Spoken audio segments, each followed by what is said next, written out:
ದಿನಾಂಕ 9/3/2026 ನಡೆದ ಕಾರ್ಯಕಲಾಪಗಳ ಸಲಹಾ ಸಮಿತಿ ಸಭೆಯಲ್ಲಿ ಈ ಕೆಳಕಂಡಂತೆ ತೀರ್ಮಾನಿಸಲಾಗಿದೆ. ದಿನಾಂಕ 10/3/2026 ರಂದು 2020 ಸಾಲಿನ ಅನುದಾನಗಳ ಬೇಡಿಕೆಯನ್ನು ಮಂಡಿಸಲಾಗುವುದು. ದಿನಾಂಕ 10/3/2026 ರಿಂದ 24/3/2026 ವರೆಗೆ ಆಯವ್ಯಯ ಅಂದಾಜುಗಳ ಮೇಲಿನ ಸಾಮಾನ್ಯ ಚರ್ಚೆ ಹಾಗೂ 26-27 ಸಾಲಿನ ಅನುದಾನಗಳ ಬೇಡಿಕೆಯ ಮೇಲೆ ಚರ್ಚೆ ನಡೆಸಲಾಗುತ್ತದೆ. ಆಯವ್ಯಯ ಅಂದಾಜುಗಳ ಮೇಲಿನ ಸಾಮಾನ್ಯ ಚರ್ಚೆ ಹಾಗೂ ಅನುದಾನಗಳ ಬೇಡಿಕೆಯ ಮೇಲೆ ನಡೆದ ಚರ್ಚೆಗೆ ಮಾನ್ಯ ಮುಖ್ಯಮಂತ್ರಿಯವರು ದಿನಾಂಕ 25/3/2026 ಉತ್ತರಿಸಲಿದ್ದಾರೆ. ಧನ ವಿನಿಯೋಗ ವಿಧೇಯಕವು ಸೇರಿದಂತೆ ಈಗಾಗಲೇ ಸರ್ಕಾರದಿಂದ ಸ್ವೀಕರಿಸಲಾಗಿರುವ ಮತ್ತು ಸ್ವೀಕರಿಸಲಾಗುವ ವಿಧೇಯಕವನ್ನು ಮಂಡಿಸಿ ಪರ್ಯಾಲೋಚನೆ ಮತ್ತು ಅಂಗೀಕಾರಕ್ಕೆ ತೆಗೆದುಕೊಳ್ಳಲಾಗುವುದು. ಪ್ರಶ್ನೆಗಳ ಮೂಲಕ ನಿಯಮ 351 ಅಡಿ ಶೂನ್ಯ ವೇಳೆ ನಿಯಮ 69 ಅಡಿ ಸಲ್ಲಿಸಿದ ವಿಷಯಗಳನ್ನು ಪುನಃ ಗಮನ ಸೆಳೆಯುವ ಸೂಚನೆ ಅಡಿಯಲ್ಲಿ ಸಲ್ಲಿಸಲು ಅವಕಾಶವಿರುವುದಿಲ್ಲ. ಸದನದಲ್ಲಿ ಉಪಸ್ಥಿತರಿದ್ದಾಗ ಮಾನ್ಯ ಸದಸ್ಯರುಗಳು ಕರ್ನಾಟಕ ವಿಧಾನಸಭೆಯ ಕಾರ್ಯವಿಧಾನ ಮತ್ತು ನಡವಳಿಕೆಯ ನಿಯಮಾವಳಿಗಳ ನಿಯಮ 324 ರಿಂದ 27 ವರೆಗಿನ ನಿಯಮಗಳನ್ನು ಕಡ್ಡಾಯವಾಗಿ ಪಾಲಿಸತಕ್ಕದ್ದು. ಆದಾಗ ಎಲ್ಲ ಸದಸ್ಯರಿಗೆ ನಿಯಮ 324 ರಿಂದ 327 ವರೆಗಿನ ನಿಯಮಗಳು ಏನೆಂದು ಓದಿ ಅದನ್ನು ಅರ್ಥ ಮಾಡಿಕೊಳ್ಬೇಕು ಮತ್ತು ನಮ್ಮ ವ್ಯಕ್ತಿತ್ವದಲ್ಲಿ ಅಳವಡಿಸಿಕೊಳ್ಬೇಕಂತ ಕೇಳ್ಕೊಳ್ತೀನಿ. ಪ್ರತಿದಿನ ಸದನ ಉಪಸ್ಥಿತರಿದ್ದಾಗ ಪ್ರತಿದಿನ ಬೆಳಿಗ್ಗೆ ಸದನವು 9:30 ಗಂಟೆಗೆ ಸದನವು ಸಮಾವೇಶಗೊಳ್ಳಲಿದೆ. ಇದರ ಜೊತೆಯಲ್ಲಿ ಹಿಂದೆ ನಾವು ಗಮನ ಸೆಳೆಯುವ ಸೂಚನೆಯನ್ನು ಬಹುಶಃ 30, 40, 45 ಕೂಡ ದಾಟಿದೆ. ಆದರೆ ಇವತ್ತು BSc ಮೀಟಿಂಗ್ನಲ್ಲಿ ಎಲ್ಲ ನಮ್ಮ ಹಿರಿಯ ಸದಸ್ಯರುಗಳು ಸಚಿವರುಗಳು ಚರ್ಚೆ ಮಾಡಿ ಗಮನ ಸೆಳೆಯುವ ಸೂಚನೆಯನ್ನು 15ಕ್ಕೆ ಸೀಮಿತಗೊಳಿಸಬೇಕಂತೇಳಿ ಚರ್ಚೆ ಆಗಿದೆ. ಅದಕ್ಕೆ ನಾವು ತಗೊಳ್ಳುದಿಲ್ಲ. ಈಗ ನೀವು BSc ಅಲ್ಲಿ ಮಾತಾಡೋರೆಲ್ಲ ಯಾವ ಬೇಕಾದ್ರೂ ಇದು ನಿಂತ್ಕೊಂಡು ಮಾತಾಡ್ತಾರೆ.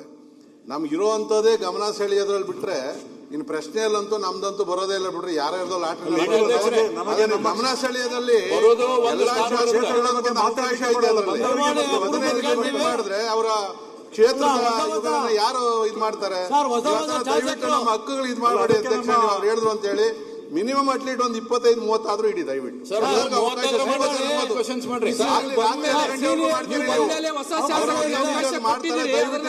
ಮಾಡಕ್ ಹೋಗ್ಬೇಡಿ. ಗಮನ ಸೆಳೆಯೋದ್ರಲ್ಲೇ ಎಲ್ಲರೂ ಮಾತಾಡುವಂಥದ್ದು. ಲಿಮಿಟ್ ಮಾಡಕ್ ಹೋಗ್ಬೇಡಿ ಅದನ್ನ ದಯವಿಟ್ಟು. ದಯಮಾಡಿ ಹೊಸದಾಗಿ ಬಂದಿರುವಂತ ಶಾಸಕರಿಗೆ ಅವಕಾಶ ಮಾಡಬೇಕು. ಇದೊಂದೇ ಅವಕಾಶ ನಮ್ಗಿರೋದು.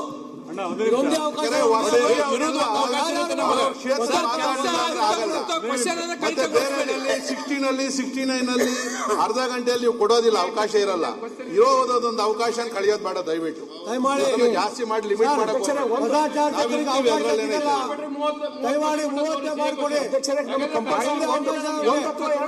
ಈಗ ನಿಮ್ಮ ಶಾಸಕರಿಗೆ 2 ಕೊಡ್ರಿ, 2-3 ಕೊಟ್ಟು ಲಿಮಿಟ್ ಮಾಡ್ರಿ. ಎಲ್ಲರಿಗೂ ಮಾತಾಡೋಕೆ ಅವಕಾಶ ಕೊಡಿ ದಯವಿಟ್ಟು. ಅವಕಾಶ ಇದೆ.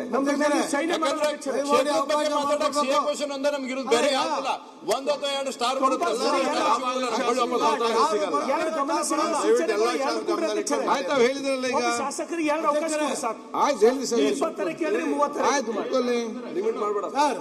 ದಯಮಾಡಿ 30 ಅವಕಾಶ ಮಾಡ್ಕೊಡಿ. ಆಯ್ತು ಮೂರ್ತಿ ಅವ್ರೆ, 1 ನಿಮಿಷ ತಡೆಯೋಣ ಅಣ್ಣ. ಈಗ ಸ್ಟಾರ್ ಬರಲ್ಲ, ಹೇಳ್ತಿರಲ್ಲ. ದಯಮಾಡಿ 1 ಅವಕಾಶ 30 ಅವಕಾಶ ಮಾಡ್ಕೊಡಿ. ಎಲ್ಲ ಜೂನಿಯರ್ಗಳು ಯಾವ ಹೊಸ MLAಗೆ ಮಾತಾಡಕ್ ಅವಕಾಶನೇ ಇರಲ್ಲ.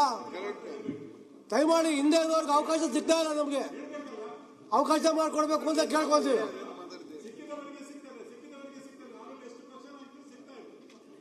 ಯಾಕೆ ಅಂತ ಗೊತ್ತಿಲ್ಲ. ನಮ್ಮ ಸಮಸ್ಯೆಗಳಿರ್ತವೆ.